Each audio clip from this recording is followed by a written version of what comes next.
How to change lock screen clock style on Android. Hey guys, welcome back to the channel, and let's get right into this tutorial. To change the lock screen clock style on your Android, tap open your phone settings. Within your phone settings, you can scroll down until you see the option of lock screen and wallpaper. You need to navigate to the option of always on display. Mind it, the option may vary depending on your Android and the version and the model that you use. If you do not have the option of always on display, tap on lock screen settings.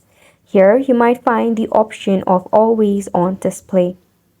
Tap on the given option and make sure that you have toggled it on first and foremost. Now to select on the styles, just tap on off-screen styles.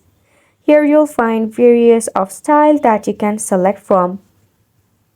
Just choose on a preferred style and tap on apply. This is how you'll be able to change the lock screen clock style on Android.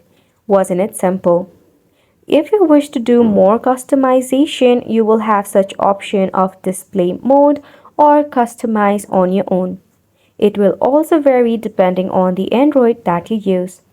This sums up the tutorial as well. Thank you so much for tuning in.